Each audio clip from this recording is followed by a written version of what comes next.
दोस्तों नमस्कार। आशा है कि आप अच्छे होंगे, आपका दिन खुशी से बीते। इसी के साथ हम इस वीडियो को शुरुआत करते हैं। मैं हूँ एक लेखक, मेरी नई किताब है ब्लेंडर ऑफ ब्लास्फेमी भाई विजय कुमार पाल। अस्तित्व बिलासपुर पब्लिकेशन बिलासपुर छत्तीसगढ़ पर है।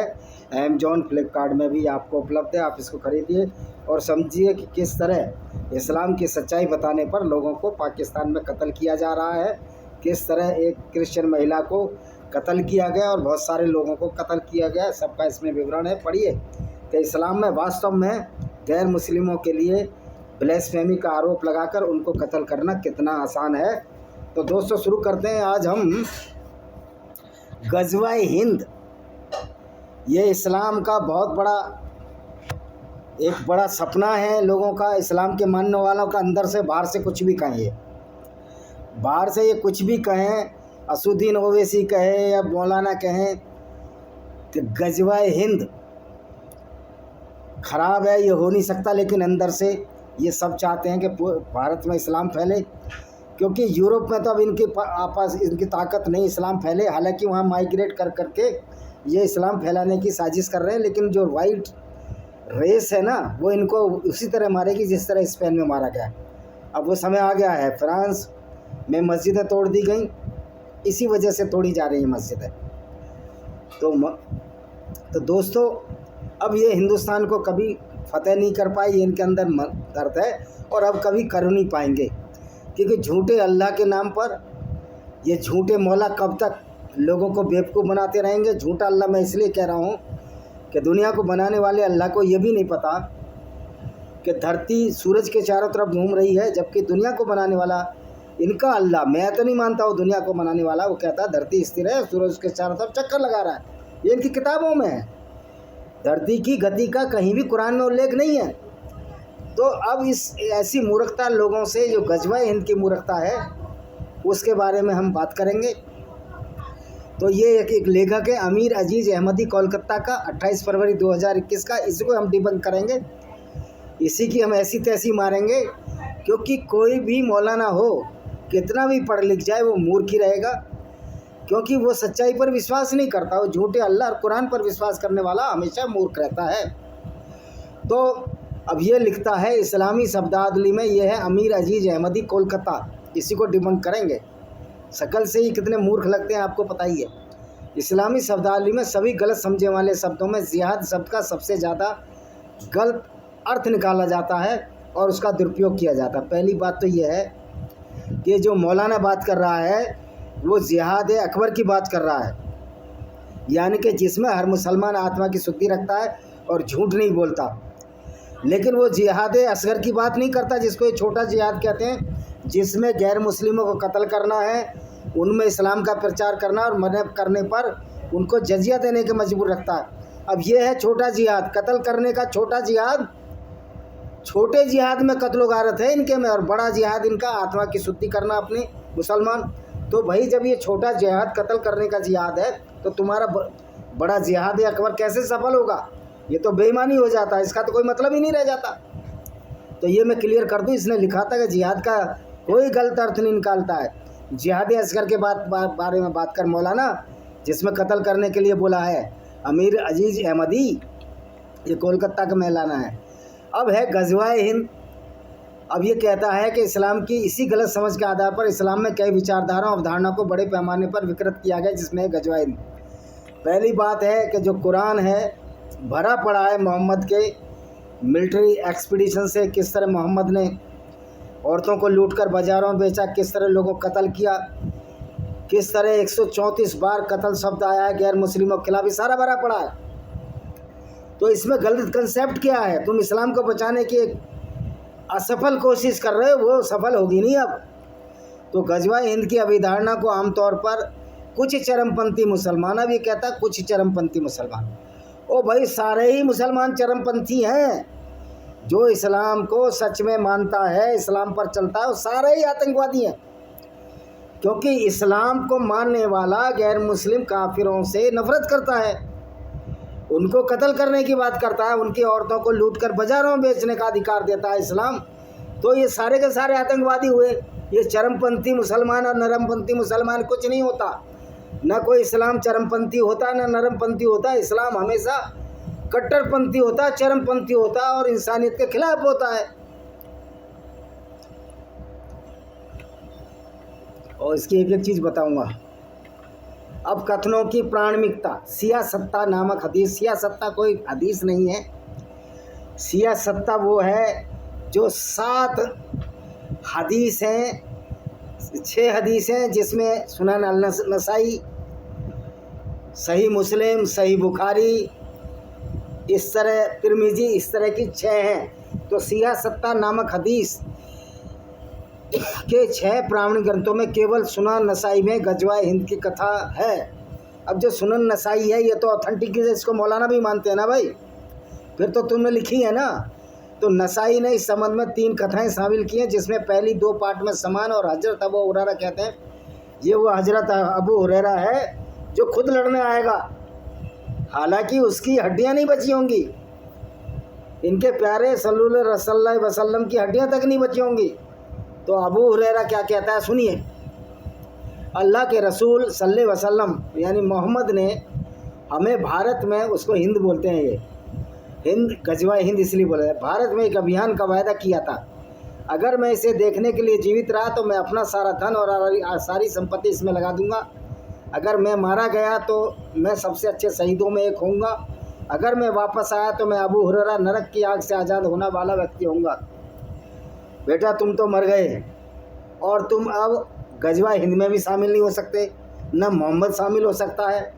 और मज़े की बात है ये हजरत ईसा मरियम, जो हजरत ईसा बिन मरियम का बेटा ईसा भी इसमें शामिल होगा, जबकि ईसाइयों की धर्म पुस्तक में तो ऐसा कहीं नहीं मिलता। अच्छा, अब दूसरी है जबर अबिन अबीदा ने अब ये क्या कह रहा है, जबर इबन अबीदा ने अबू हुरैरा की एक स्वीकृत रिपोर्ट सुनाई। उनकी रिवायत है हमें भारत पर आक्रमण करने का वायदा दिया गया है। भाई तुम्हारा तो है ही ये गजवाए हिंद करना, तभी तो वो आया था जो वो 712 में जो अरब का आया था लड़का, वो इसीलिए तो आया था, लेकिन वो फतेह नहीं कर पाए तुम 700 साल तक, ये अलग बात है। जो पहला लड़का अरबी आया था जो 712 में आया था, नाम भूल गया, 16-17 साल का लड़का था, जिसको खलीफा ने, हिजाज के खलीफा ने उसको कत्ल करा दिया था, ऊँट की जिंदा खाल में सीकर, मतलब जिंदे को ही खाल में सिलवा दिया था और दम घुट कर मर गया था वो। उसका नाम है मोहम्मद बिन कासिम। तो सुनन अल-नसाई में तीसरी रिवायत में पैगम्बर मोहम्मद सल्लल्लाहु अलैहि वसल्लम कहते हैं, मेरे उम्मत के 2 समूह जिसमें अल्लाह नरक की आग से मुक्त करेगा, वह समूह जो भारत में अभियान करेगा, और एक जो समूह ईसा बिन मरियम के साथ होगा, यानी कि इसमें जीसस भी साथ आ जाएंगे लड़ने के लिए। किस तरह की मूर्खता की बात है। तो ये कहता, हालांकि इस कथन में अन्य 2 की तुलना में कुछ हद तक प्रामाणिकता है और कई विद्वानों ने इसे विश्वसनीय मारा है, फिर भी यह पूरी तरह से आलोचना से मुक्त नहीं है। पहली बात तो तुम्हारा पूरा इस्लाम ही आलोचना से मुक्त नहीं है, तो ये कोई नई बात नहीं बताती कि इस्लाम आलोचना से मुक्त नहीं है, क्योंकि इस्लाम झूठ, फरेब, धोखेधड़ी पर आधारित एक आइडियोलॉजी है, जिसमें गैर मुस्लिमों को कत्ल करने के लिए 174 बार आया है, जिसमें औरतों को आधी अकल का कहें, औरतों को गंदी कहना, औरतों को नरक में बोलना, ये कई बार आया है। क़यामत आई नहीं और मोहम्मद में नरक में जाकर औरतों को भी देख लिया, ये कैसे संभव है। तो ये देखिए ना, साहिद अफरीदी और जितने भी पाकिस्तानी प्लेयर हैं पागल हैं इस्लाम के पीछे, क्योंकि इन बेचारों को मालूम नहीं है कि सही इस्लाम क्या है। न शोएब अख्तर को न मालूम, ना वो मोइन वो है जो एक प्लेयर और है उनका, जिसने कितने, मोइन अख्तर शायद प्लेयर है जिसने बहुत सारे रन बनाए थे, 281 बनाए थे सबसे पहले, उसी ने बनाए थे शायद 281।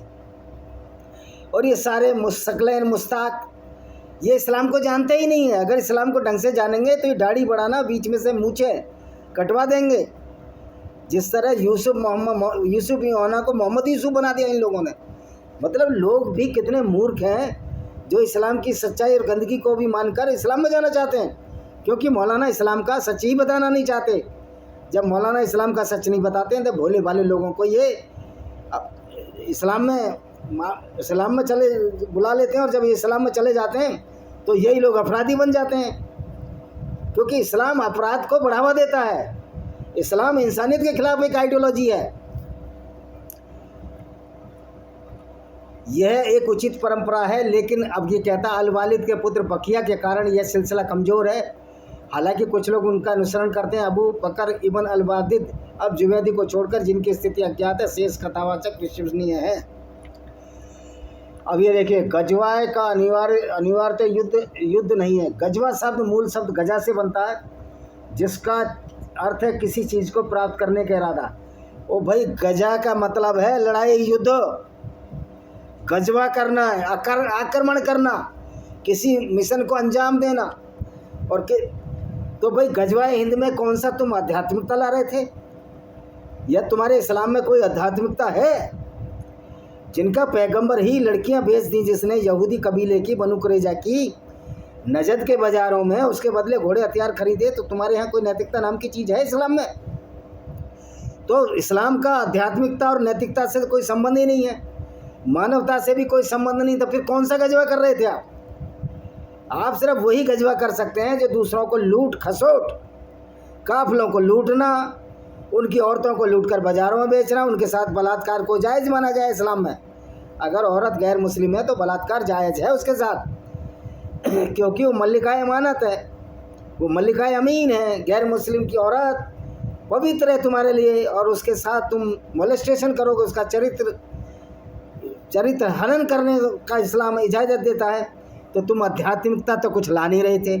तो गजवाए हिंद तो वही गुंडागर्दी है, गजवाए हिंद वही गुंडागर्दी है इस्लाम की, जो कि इस्लाम ने यहूदियों के साथ की, क्रिश्चियनों के साथ की।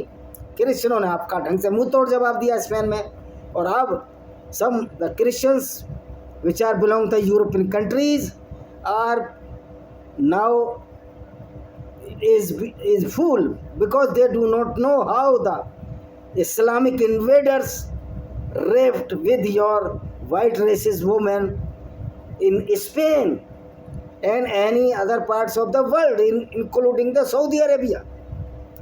But these Western peoples are giving asylum to these Islamic goons, which are very happy to kill the non-Muslims and rape their white women, because the rape with the non-Muslim women is allowed in the Islam according to Islamic jurisprudence. अब ये मौलाना कह रहा है, हालांकि ये शब्द सैन्य अभियानों का संदेश नहीं देते। और भैया, संदेश कैसे नहीं देते? पैगंबर मोहम्मद के समय बड़े युद्धों को आमतौर पर गजवा और सरिया कहा जाता था। सरिया के नहीं, गजवा कहा जाता है। गजवा उन युद्धों में जिनमें पैगंबर मोहम्मद ने स्वयं भाग लिया था, जबकि सरिया उन भावनाओं को सम्मिलित करता है जिसमें पैगंबर मोहम्मद ने व्यक्तिगत रूप से भाग नहीं लिया था। तो तुम तो कह रहे हो ना, मोहम्मद जी उठेगा और अटैक होगा, अबू हुरैरा आएगा और भारत के बादशाह को चैनों से बांधकर कहाँ मिस्र में खुरासान से सेनाएं उठेंगी। खुरासान जो ईरान में, अब खुरासान की तो ऐसी तैसी हो गई है। तुम्हारे अल्लाह को भी हमने सरव कर दिया, ये फराड है, झूठ है। तो ये कहाँ से होगा? कुछ नहीं होगा। तुम अब घोड़े खोल लो, पूरी मुस्लिम अम्मा पूरी ताकत लगा ले, गजवाए हिंद होगा नहीं, क्योंकि काल्पनिक अल्लाह के सारे कोई युद्ध नहीं जीता जा सकता। उस समय मोहम्मद ने सीधे साधे अरबी लोगों को बेवकूफ़ बना दिया था, लेकिन अब नहीं चलने वाला ये। अगर तुम्हारा गजवाए सख्त होता तो पाकिस्तान के 93,000 पाकिस्तानी इस्लाम की सेना की पतलूनें गीली हो गई, हर युद्ध में हारे। हालांकि तुम अपने लोगों को पढ़ा रहे हैं हम जीते। मैं तो कहता हूँ आप ऐसे ही जीतते रहो, जिस तरह आप झूठ पढ़ाते हो, 93,000 ऐसे ही लोगों को बेवकूफ़ बनाते रहो और इसी तरह हारते रहो। क्योंकि इस्लाम में झूठ बोलने का तो मादा है, इस तो मैं मानता हूँ। इस्लाम से बड़ा कोई झूठी आइडियोलॉजी नहीं है, और इन मौलानों से बड़ा मौलानों से बड़ा कोई झूठे लोग नहीं है जो इस्लाम की सच्चाई नहीं बताते, इस्लाम की बहसी और दरिंदगी पर का विचार नहीं करते हैं। झूठ बोल बोल कर अब गजवा हिंद पे झूठ बोला जा रहा है। अरे अब तुम्हारी औकात ही नहीं है गजवा हिंद करने की। सच्चाई तो ये है कि अंगूर खट्टे हैं, अब तुम्हारी औकात नहीं है गजवा हिंद करे। पूरी उम्मा भी आ जाए, इस्लाम जगत गजवा हिंद नहीं कर सकता। और ये नकली अल्लाह की तो औकात ही क्या है, ये तो फ्रॉड है। मैंने बताया, अल्लाह तो काल्पनिक पात्र है। तो इन लोगों से अब कोई नहीं डरता। अच्छा, मोहम्मद ने इस्लाम के प्रचार के लिए प्रतिमंडल भेजे थे। भाई वो चिट्ठी लिखता था मोहम्मद कि अगर इस्लाम नहीं हुआ तो हमें वो करना पड़ेगा, हमको कत्ल करना पड़ेगा, तुम्हारी औरतें लूट ले जाएंगे। और मोहम्मद ने जल अल मकूकस को, जो सीरिया का गवर्नर था क्रिश्चियन, उसको चिट्ठी लिखी कि आप इस्लाम का प्रचार प्रसार करो। लेकिन वो चालाक था, अल मकूकस, अलेक्जेंड्रिया का गवर्नर, उसने औरत इसको मारी, अलकेपतिया भेज दी औरत गिफ्ट में, और मोहम्मद जी लट्टू हो गए उस पर। और उससे एक अवैध संतान का जन्म हुआ जिससे इब्राहिम नाम था। वो मर गया 2-4 साल की उम्र में। और छोटी बहन सिरीन आई थी जिसकी शादी एक कवि से करा दी है तुम्हारी हदीसों में। तो मोहम्मद के जो कार्य थे सिर्फ औरत और पैसे के लिए थे। और लोगों को बेवकूफ़ बनाते हैं, मौलाना ये ज़िंदगी कुछ नहीं है। अगर कुछ नहीं है तो काहे को धन कमाते हो? मत कमाओ धन, रहो भूखे नंगे, मांग मांग कर खाओ। हज भी करोगे, उसका हज करोगे, उस मक्का का हज करोगे जो तुम्हारा था ही नहीं, गैर मुस्लिमों का था। अब ये क्या कह रहा है मौलाना? पवित्र कुरान धर्म के नाम पर आक्रमण करने की सख्त मनाही करता है। कुरान ही तो कहता है जब रमज़ान के पवित्र महीने बीत जाए, चैप्टर 9 आयत नंबर 5, तो मुशरिकों को जहाँ पाओ कत्ल करो, उनकी घात लगा कर बैठो। और अगर वो न तुम्हारा मार्ग छोड़ दें, अल्लाह को मान लें, इस्लाम कर रहे हैं, उनको छोड़ दो, अल्लाह बड़ा दयावान है। तो कुरान ही तो हमेशा हिंसा करता है। कुरान जितनी हिंसा तो किसी किताब में नहीं है। तो मौलाना कलकतिया, तुम झूठ बोलकर न झूठी ना बताओ बतियाँ। तुम्हारी पोल खुल चुकी है, इस्लाम की पोल खुली है। ये कुरान पवित्र ही नहीं है, इससे बड़ी तो अपवित्र किताब नहीं है जो गैर मुस्लिमों को मारने और काटने की बात करती है। तुम इसको पवित्र कुरान कहते हो? शर्म आनी चाहिए। लानत है तुम्हारे ऐसे लोगों पर जो सिर्फ इसलिए दूसरों को कत्ल कर देते हो कि वो गैर मुस्लिम हैं। अब ये कहता है इसलिए कुछ चरमपंथी संगठन गजवा हिंद को सैन्य विजय के रूप में देखते हैं, तो ऐसा भू राजनीतिक इरादों से करते हैं। और तुम्हारे भू राजनीतिक इरादे कहाँ है? कहाँ इस्लाम हो जाएगा? कोई इस्लामिक कंट्री है जो भारत को हरा सके? तो मतलब मूर्खता यहाँ भी कर रहे हैं। राजनीतिक भू चाहिए, अब तो इस्लाम ख़त्म होने पे है। अगर इसे धार्मिक रंग देते हैं, भाई इस्लाम तो धर्म है ही नहीं, इस्लाम तो एक पॉलिटिकल आइडियोलॉजी है। इस्लाम तो एक बहुत बड़ी मूर्खता है। वो सोचते हैं कि एक मुसलमान 10 के बराबर है। ऐसा कहीं हो सकता है? अगर एक मुसलमान 10 के बराबर है तो पाकिस्तान की टीम में एक मुसलमान कर दो, 10 प्लेयरों के बराबर हो जाएगा क्रिकेट की में। और एक्स्ट्रा एक हिंदू प्लेयर कर दो, ईसाई कर दो, तो 11 की टीम तुम्हारी हो गई। और किसी बच्चे को भेज दो, 5 एक्स्ट्रा जो आते हैं, किसी बच्चे को भेज दो, 5.5 के बराबर वो अकेला हो जाएगा। मुस्लिम बच्चे को भेज दो। यानी इस तरह की मूर्खता ये चल नहीं सकती। अब जैसा भी कहता है, जैसा कि पवित्र कुरान में कहा गया, ईश्वर में न्याय एक भी निर्दोष व्यक्ति की हत्या की पूरी मानवता की हत्या के बराबर साफ है। ये सिर्फ कहा गया है 5:32 में एक मुसलमान की हत्या किस पूरी दुनिया की हत्या है। ये कभी नहीं कहा गया कि एक गैर मुस्लिम की हत्या पाप है या पूरी दुनिया की हत्या है, बल्कि कुरान तो गैर मुस्लिमों को कत्ल करने का आर्डर देता है। तो ये झूठ क्यों बोलते हो मौलाना? गजवा हिंद की कथा वास्तव में क्या दर्शाती है? इसकी एकमात्र संभावना यह है कि भारतीय उपमहाद्वीप में इस्लाम की शांतिपूर्ण शिक्षाओं का प्रचार करने का अध्यात्म मिशन है। ये कह रहा है इस्लाम कभी शांतिपूर्ण हो सकता है जिसमें औरत को आधी अकल की बात हो? जो इस्लाम को ना माने वो काफिर है, वो नजस है, वो गंदा है। इस्लाम से ज़्यादा तो अशांति कोई दुनिया में पैदा ही नहीं कर रहा। ये तो पनौती हो गई है, मानवता पर पनौती है इस्लाम। ये तो इस्लाम होना ही नहीं चाहिए। इंसानियत के नज़रिए से इस्लाम खारिज है। अब मोहद्दीन चिश्ती फरुद्दीन ये बताता है, गज शंकर निजामुद्दीन औलिया अन्य पवित्र हस्तियों में जिहाद का इस उदाहरण। भाई मोहद्दीन चिश्ती तो वो था जिसके चेले चाटे गाय काटते थे। ये जितने भी चिश्ती हैं, ये जितने ये तो वो लोग थे, ये भी इस्लाम को ही मानते थे। ये तो धर्म परिवर्तन कराते थे। तो सूफी भी उतने ही जहरीले हैं, क्योंकि जो कश्मीर का सत्यानाश किया, मीर अली हमदानी एक सूफी था। उसने लोगों की, हिंदुओं की जिंदा खाले नुचवा ली। लोगों को जल झील में डुबा डुबा कर मार डाला गया। उनको घोड़ों पर बैठने का अधिकार नहीं दिया गया। आप पढ़िए ना, किताब लिखी है, जो कवि हैं वहाँ के कलहण की पढ़िए, राज तरंगनी, और दूसरे कश्मीरी लेखकों को किताब पढ़िए। सबसे बदमाश तो यही था मीर अली हमदानी। सूफी संत भी कोई अच्छे लोग नहीं हैं। और इन सूफियों की मज़ारों पर तुम जाते हो यार, ये शर्म का विषय है हम हिंदुओं के लिए कि कि हम अपने कातिलों के मज़ारों पर जाते हैं, हमारे हिंदू औरतों के साथ बलात्कार करने वालों को हम अपना पीर मानते हैं, फ़कीर मानते हैं।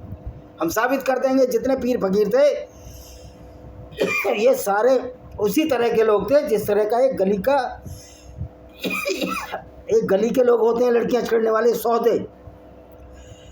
क्यों? इस्लाम तो सौदेगिरी को पसंद करता है। रवायत का अगला भाग इस दृष्टिकोण को पुष्ट करता है, इसका लेखक बता रहा हूँ। दूसरा समूह जिसके बारे में पवित्र पैगंबर ने कहा था कि उन्हें जहन्नुम से पनाह मिलेगी, वह जो ईसा बिन मरियम या वायदा किए हुए मसीहा के साथ होगा, जो बाद के दिनों में प्रकट होने वाले थे। वायदा किए हुए मसीहा के बारे में पवित्र पैगंबर की कई भविष्यवाणियाँ उनके भारत में जन्म की ओर इशारा करती हैं। ओ भैया, भारत में जन्म नहीं हो सकता, जिसका एक बार जन्म हो गया दोबारा जन्म नहीं होता। हालांकि हिंदू पुनर्जन्म में विश्वास करते हैं, लेकिन तुम तो पुनर्जन्म में भी विश्वास नहीं करते ना। जब इस्लाम पुनर्जन्म में विश्वास ही नहीं करता, क़यामत के बाद हमेशा जिएंगे, तो ईसा मसीह का जन्म कहाँ होगा? तो ये झूठ का पुलिंदा लोगों को क्यों बेवकूफ़ बना रहे हो? और क्यों मोहम्मद का पुनर्जन्म होगा श्रीलंका में होगा और ईसा का यहाँ होगा, भारत में भाई कैसे होगा? तुम्हारा तो पुनर्जन्म में विश्वास ही नहीं है। तुम तो ये कहोगे मुर्दे जिएंगे और जीने के बाद सारे उठ जाएंगे। तो भाई जब तुम्हारा अबू हुरैरा जब क़यामत आ जाए, जब आप करना ये बातें, अबू हुरैरा की औकात नहीं, किसी की कोई औकात नहीं को गजवा हिंद कर सके। ना अल्लाह की औकात है, ना मोहम्मद की औकात है, ना इस्लाम वालों की औकात है। और ये कहते हैं ये शांति स्थापित करने के लिए संघर्ष है। वो भाई शांति स्थापित कैसे करेगा? इस्लाम कभी शांति स्थापित ही नहीं कर सकता। इस्लाम तो शांति को ख़त्म करता है। अच्छा, ये क्या कहता है? इस्लाम के शुरुआती दिनों में जब इस धर्म को मिटाने के हरसंभव प्रयास किए जा रहे थे, बिल्कुल अलग हालात थे। ओ भाई, अभी भी अगर हालात अच्छे हैं तो उस तरह संघर्ष जो थे, उन कुरान और हदीसों को फेंक दो रद्दी की टोकरी में। क्यों मानते हो उन कुरान और हदीसों को? उनको मानेंगे, कह रहे कुरान बदल नहीं सकती, और मन हावे मूड हिलावे इच्छा है गजवा हिंद करने की। बेटा, वो तुम्हारा कभी भी सपना सही नहीं होगा। और ये अमीर अजीज जो है, अंग्रेजी में मास्टर डिग्री है, मैनेजमेंट में इसकी स्नातकोत्तर की उपाधि है, और कलकत्ता में अहमदिया मुस्लिम यंग मैंस ऑक्सिलरी मजलिस खुदामल अहमदिया के प्रमुख के रूप में कार्यरत है। अब ऐसा झूठ बोलता है ये। अब ये झूठ नहीं बोलेंगे तो इस्लाम बच ही नहीं सकता। तो गजवाए हिंद के बारे में जो झूठ बोल रहे हैं कि इस्लाम में गजवाए हिंद नहीं है भाई, लेकिन ये अलग बात है। ना अल्लाह की औकात है, ना किसी इस्लामिक उम्मा की औकात है जो भारत में गजवाए हिंद कर सके, क्योंकि नकली अल्लाह के सारे गजवाए हिंद नहीं किया जा सकता। झूठ और कल्पनाओं के सारे कोई गजवाए हिंद नहीं किया जा सकता। भारत के पास ऐसे ऐसे हथियार हैं कि 14 दिन में सारी इस्लामिक उम्मा को ख़त्म कर देगा इंडिया। तो ये दिमाग से निकाल दो कि ये मोहम्मद का ज़माना था, लोग बेवकूफ़ थे। इवन अब तो सऊदी अरब में भी इस्लाम छोड़ने वाले लोग हैं। तो जो गजवाए हिंद की परिकल्पना है थोती है, झूठी है, और हालांकि इरादा है इनका, लेकिन गजवाए हिंद ये क्या इनका बाप नहीं कर सकता। 1000 अल्लाह आ जाए तो नहीं कर सकते, 1000 मोहम्मद आ जाए तो नहीं कर सकते, क्योंकि एक मिसाइल मारोगे कितने ही अल्लाह के बंदे 72 हूरों के पास चले जाते हैं आजकल। तो ये मूर्खतापूर्ण विचार इस कुरान में क्यों पाए जाते हैं? क्योंकि कुरान उन लोगों ने बनाया जो उम्मी थे, मूर्ख थे, जाहिल थे। मोहम्मद साहब खुद अनपढ़ थे। अगर इनका चचेरा साला बरका बिन नोबिल इनको आयतें न लाता तो आयतें भी नहीं बनती। ये अल्लाह के नाम पर जो झूठ बोला गया, इसी का नाम कुरान और इस्लाम है। और जिहाद गजवाए हिंद भी उसी कड़ी है। तो झूठ बोल बोल कर कोई गजवा नहीं होता। ये सब फ्रॉड है, और गजवाए हिंद इनका बाप भी नहीं कर सकता। पूरी दुनिया कोई ताकत नहीं कर सकती। इफ्तिखार ठाकुर, तुम हो नंबर 1 के मूर्ख हो, जो कि वहाँ का कॉमेडियन है। तुम खुद गजवाए हिंद के शिकार हो। तुम्हारी माँ बहनों के साथ जो कन्वर्टेड मुस्लिम है, चाहे भारत के हों, चाहे हिंदुस्तान के हों, पाकिस्तान के हों, कहीं के हों, उनके साथ इवन सऊदी अरब के मुसलमान पहले यहूदी उनके माँ बहनों के साथ बलात्कार किए, तभी अवैध संतानें पैदा हुई। तो सारे के सारे कन्वर्टेड मुस्लिम है, एक भी सही मुस्लिम नहीं है। इवन मोहम्मद साहब भी मुस्लिम नहीं थे, वो भी बाद में इस्लाम चलाया तो वो मुस्लिम बने। इसी के साथ मैं इस वीडियो को विराम देता हूँ। वंदे मातरम, जय हिंद, आपका दिन शुभ हो।